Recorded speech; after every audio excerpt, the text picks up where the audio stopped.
shadow over the empire. You stand at the heart of Rome under a brooding, leaden sky. The air tastes of ash, and far off, the rumble of chariots on dusty cobblestones echoes like a death knell. Around you, worried faces clutch babies, clutch hopes. A silent enemy spreads unseen among the masses. Rome, the eternal city, sprawls before you, marble splendor glinting in the waning light, statues of gods and emperors silent sentinels over crowded streets. Yet beneath the veneer of grandeur, tension coils. Rumors of a strange disease, sweating, fever, throat sores reach even the emperor's ears. Marcus Aurelius, philosopher-emperor, sits in his marble throne-warmed tent, troubled by reports from the Danube frontier. In this moment the stage is set. You witness the opening of a crisis so profound it will reshape the empire. The Antonine Plague, later known to posterity as the Forgotten Plague, is about to emerge not as dry annals but as a force that shadows every life it touches. From 165 CE onward, soldiers returning from campaigns against the Parthians bring back more than victory, they bring disease. The Roman world, stretched thin by war, commerce, and migration, is vulnerable. Trade routes pulse with grain, wine, silk, and with sickness. Politically, the empire is strong but overstretched. Marcus Aurelius rules from Rome and later from the Danube. The Pax Romana had endured for generations, but now the invisible enemy threatens to undo social order. Daily life teeters, towns on the frontier hollow out, their markets empty, families grieve. The wealthy hide behind villa gates while priests attempt to propitiate the gods. Culturally, the empire is a melting pot. Latin in the west, Greek in the east, countless tongues in between. Religious rites from Isis to Mithras flourish, each offering different cures, omens, or rituals. Yet none can match the strange malice of the plague. A young centurion, Lucius, returns home to Gaul. He's gaunt, his armor ill-fitting. His homecoming is not celebratory.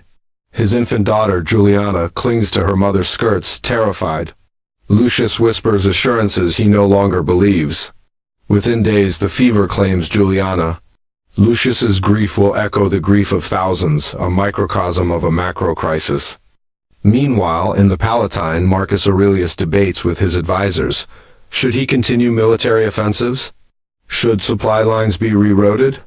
The lives of individuals like Lucius are direct consequences of imperial decisions. As Lucius kneels over his daughter's burial pyre, in Rome the emperor rallies his generals, determined to bring discipline and hope. Yet in a suddenly empty courtyard, a messenger arrives panting, pale, reeking of death. Behind him, soldiers stagger. The plague has come to the heart of power. Across the empire, sickness spreads. You follow the trembling form of that messenger as he staggers through palace gates. His breath falters. Around him, imperial attendants recoil. Flames of torches dance on blood-stained walls. Rome's heart begins to shudder. Networks of disease accelerate. From Alexandria's bustling ports to Lutetia's quiet streets, the plague races. In Alexandria, a grain merchant coughs into his hand, then drops a coin. The virus passes from palm to palm. In Lutetia, modern Paris, schools empty, baths fall silent. The empire's arteries, roads, sailors, soldiers, traders carry death unwittingly. The emperor dispatches expeditions, physicians, scholars versed in Galenic medicine, priests of Asclepius. They adorn temples with laurel and incense, but mortal remains stack high in courtyards. Failing cures, faith strained, morale fragments. Inside the imperial court, fear sharpens ambitions. General Avidius Cassius murmurs of revolt, seeing the emperor's weakness. Senators speculate, can authority hold? Meanwhile, Marcus Aurelius, in private moments, writes in his meditations, despair underlying the Stoic prose. His duty burns, yet grief, fear, and responsibility weigh heavy. You smell the burning of infected bedding, hear the low moans in refugee camps, taste the metallic tang of fever in the air. Clothes, tunics stained with sweat, cloaks reeking of herbal decoctions, and everywhere, the hush of death. In Antioch, a silk spinner named Helena tends her dying mother. By lamplight she recites beloved poetry to ease her passing. Their voices crack, tears glinting.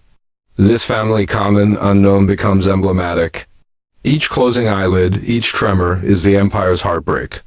As rumors of Avidius Cassius's ambitions turn into open betrayal, Helena receives a letter. Marcus trusts her family's loyalty. Her brother, a foot soldier, is summoned to the Danube. In one stroke, personal grief intersects imperial fate. The betrayal that can reshape the empire looms. Rebellion in the midst of the plague. Dust and disease swirl on the Danube frontier as Helena's brother marches north. You smell river mud, hear the clang of armor, feel the damp chill of mist. Soldiers cough into linen sleeves, their spears as shaky as their resolve. Avidius Cassius, long-trusted general, declares himself emperor in Syria. He capitalizes on chaos supports from governors who see Rome weakened.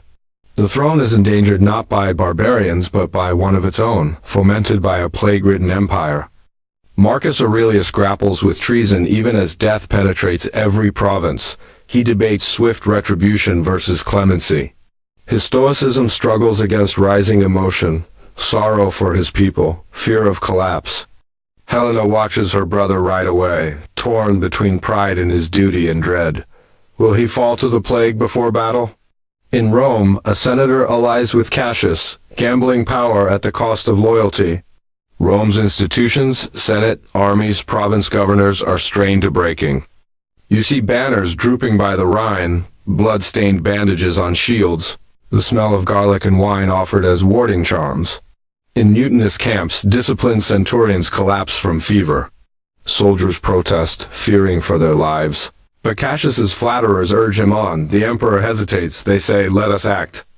The emperor, honoring duty above personal relief, trains legions to move against the rebellion. Helena's brother writes of fortified camps and grief-scented nights. Marcus penned letters to Plato-like ideals even as he mobilizes his sons and legions. As Helena reads her brother's final letter smudged with tears, stained with sweat, the words stop. ... Too many fall, but we stand for Rome. Then a slip of cardinal ink bleeds. The end. Damascus flares with mutiny, legions shift allegiance. Empire at risk, plague unchecked. Wars for the soul of Rome. You stand on rolling hills under Syrian skies. Cassius's forces arrayed before you, banners bearing his name, swords glinting under a sickly sun. In the distance, drummers call to arms. The air is thick with the smell of sweat and tension. Marcus marched east, his face gaunt, his cloak stained. Behind him, 6 soldiers supported on litters, the clatter of shields marred by wheezing coughs. The conflict is as much over authority as survival. On the battlefield, chaos reigns. Spears fall, bodies pile, infected corpses left unburied to rot. Soldiers fight not only traitors but a creeping death. Helena in Antioch receives rumors of her brother's fate. Whether he marched, sick or dead, remains unknown. Meanwhile, another micro-story, a Roman engineer, Decimus, builds fortifications, shivering in a spring rain, muttering Latin prayers for strength and life. Camp walls of tamped earth, puddles of muddy water, straw bedding soaked in rain. You taste bitterness of rations, feel drizzle on your skin, hear the low chant of soldiers reciting prayers to Mars and Apollo. Marcus confronts Cassius in battle. No, Cassius is assassinated by his own officers, despairing at the plague's toll and fearing imperial wrath. News carries across the battlefield, messenger arrives, Cassius is dead. Rome shudders, but not with relief. The plague still spreads. Returning soldiers who helped end the rebellion bring it back to Italy. Marcus weeps for both loss and betrayal. He has reclaimed unity, but at what cost? The empire stands, but mutants of disease spread in every province. Helena hears of peace, but her brother's fate remains uncertain. And Marcus turns back toward Rome, determined to heal, but the pathogen has other plans. As the empire breathes uncertainly between relief and dread, a cart creaks through the streets of Rome, loaded with shrouded bodies from the Danube. In the Forum, citizens glimpse the terror returning to their plazas. Crisis may have been averted, but catastrophe persists. Grieving, recovering, transforming. You walk the streets of Rome at dawn. Gentle light softens marbles, incense drifts from temples.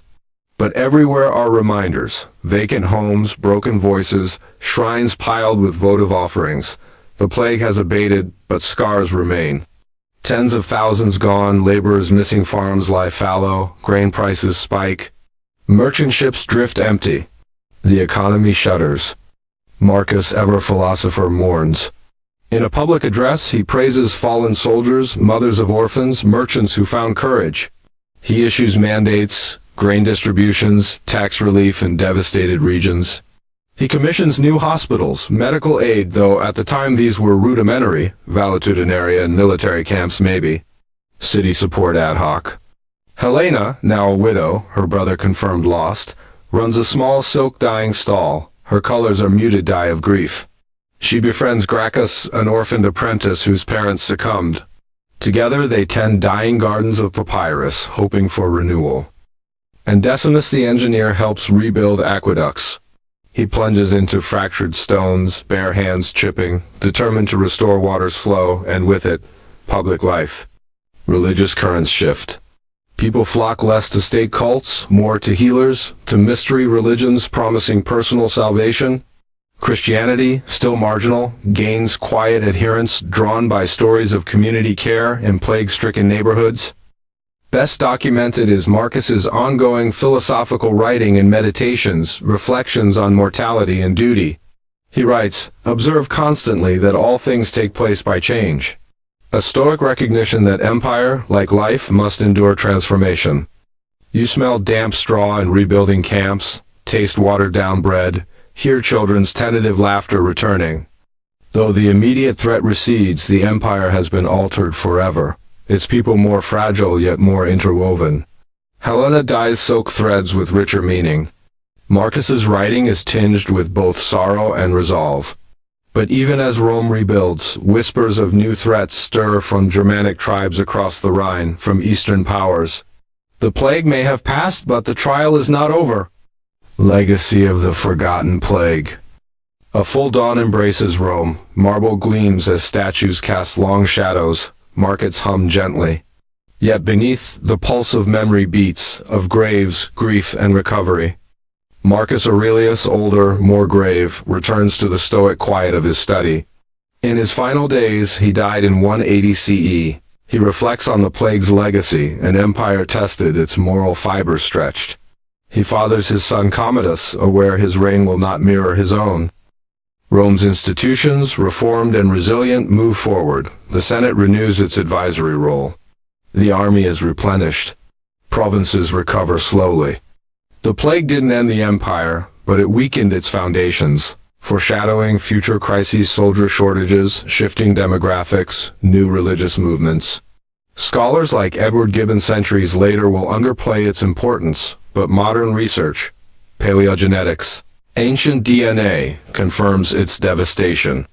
There is no mythic Dark Ages collapse here, but the seeds of transformation are sown. The Antonine Plague emerges as a turning point, the line between old and new Rome, marked not by conquest, but by contagion. Helena and Gracchus walk to the river, silk threads in hand. She dyes them deep indigo mourning and remembrance interwoven. In the market, children tug at her skirts. She smiles bittersweetly as life presses on. Decimus completes a restored aqueduct arch. Water descends in steady flow, salvific. You hear water singing into fountains, smell fresh wheat baking, feel the warmth of midday sun on smooth stone. The world is fragile, beautifully human, reborn from ashes. In the hush of the Imperial Library, you hear Marcus's words echo. You could leave life right now. Let that determine what you do and say and think. The empire endures and imperishable will shaped by suffering, humility, and resilience. As the camera pulls away, you see Rome's silhouette against the sky. A city battered but unbowed. The forgotten plague recedes into memory, but its lesson rings on. Even in mortality's shadow, human endurance forges history.